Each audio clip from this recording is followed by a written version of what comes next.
Patricia Topete Vazquez is the image of an American success story. She was only 12 years old when she arrived in Fresno, escaping abuse and in search of a better life. In the 2 decades since, she graduated top of her class and went on to college, all while supporting herself by cleaning homes and working in the fields. Her hard work earned her the position of regional vice president at a national bank. But as an undocumented immigrant, her American dream came at a cost: her family and her freedom. Now she's choosing to abandon her American dream. I'm gonna miss you too. Love you too. One suitcase and a carry-on. Inside, only items with sentimental value and some of the things she'll need to start a new life. I was looking at my Mexican passport and I thought, this is the key and access to the world. After 21 years in the United States, Patricia Topete Vazquez is going back from where she came. My dream used to be in the U.S., and now my dream is in another country. It was a big decision for Patricia to leave the only country she has known since she was a little girl. But last November, when Donald Trump was re-elected president, Patricia began to envision her life outside the U.S. Earlier this year, she made the choice to leave on her own terms.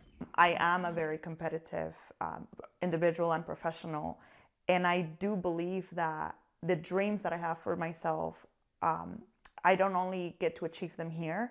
I think that I have the confidence now in myself that these dreams can be achieved from anywhere, while also having the freedom to cross borders without fear, without uncertainty. Fear is what brought her to the U.S. from her small town in Tamaulipas, Mexico, when she was 12 years old. Patricia's mother put her on a plane to Fresno to live with relatives after learning she'd been molested by an uncle.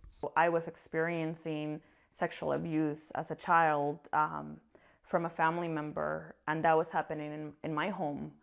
And I didn't see a different way of staying in my house in Mexico and feeling safe. That safety also brought guilt for a very young Patricia, who was fleeing Mexico alone without her little brother and sister. When things haven't gone as planned in my siblings' lives, sometimes I think, what if I would have stayed? I thought to myself, I have to succeed. Like, I need to be able to help my siblings one day, and so I have to succeed. There was no question around that. I had decided that whatever that meant, I was willing to do it. Patricia turned her energy and focus to academics. Her high school teacher, Kristen Norton, describes her as determined and resilient. She came to me and said, I want to take your English class because you're the hardest teacher. Sign me up. Yeah.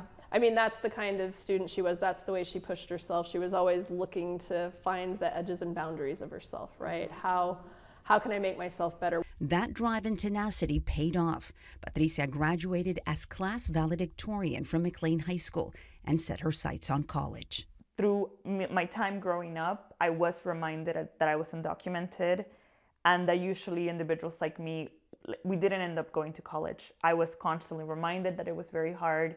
I was constantly reminded that my mother in Mexico didn't have money, and I was constantly reminded that students like me didn't receive financial aid. So knowing that at 15, it also made me think, well, I need to come up with a brilliant plan then. That was kind of my introduction to the struggles that undocumented students faced, because I mean, she had done all this work. She was the valedictorian. She had done all of the sports and all of the extracurriculars and all of the communities. Everything you could possibly do times 10 she had done, and should be able to go to any school she wants to. And there was only one choice. Her only option was getting a private scholarship, so she applied for more than 40 and received a full ride to Fresno Pacific University. She made extra money by cleaning houses. During summer break, when she had to leave the dorms, she crashed on friends' couches, and she worked in the fields picking strawberries.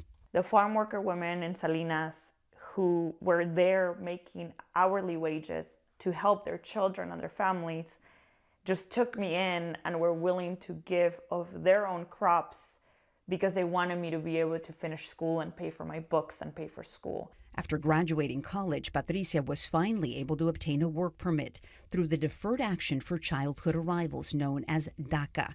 The program offers protection from deportation to eligible undocumented immigrants who arrived in the U.S. as children. It does not offer a path to legal residency and must be renewed every 2 years. I'm an example of, I pay taxes, I've purchased a home, I worked in the nonprofit, public, private sector. I support, right, like as much as I can, students, businesses, right? I support the economy, and there still hasn't been a way for me to legalize myself. So there is no line, there is no clear path.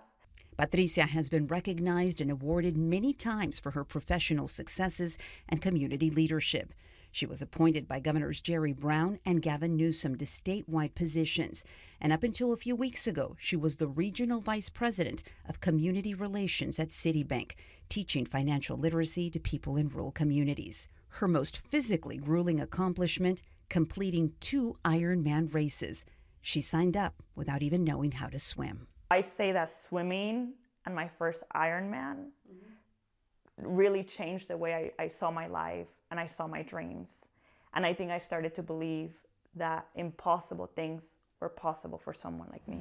Pero primero que nada, gracias. Patricia's last couple of months have been spent saying goodbye to the many friends she made in the past 2 decades.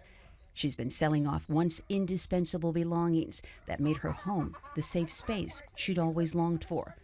And reminiscing as she went through rooms and albums full of memories and mementos of a life lived in limbo. And that's a really big decision to make.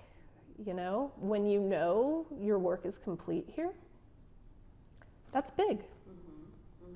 A lot of us would not be able to do that. We would wait and say, well, I would like to, but I don't have the strength, I don't have the courage, I don't have the resilience. She knows she has it. She's demonstrated it to herself since she was 11. I asked Patricia what the moment will be like on the plane when she sees the U.S. disappear from view. Adiós. Hasta luego. And she finally lands in Mexico, no longer a scared little girl. I think it's going to be both beautiful and painful, and I'm ready for both. Well, Patricia left Fresno just a few days ago. She saw her mother for the first time today after 20 years. In a couple of weeks, she will be attending her younger sister's graduation in person, something she never imagined she'd be able to do. Now, by the end of the summer, she will move to Spain, where she has already been accepted to the master's program for international business and global management at the University of Madrid. Graciela Moreno, ABC 30 Action News.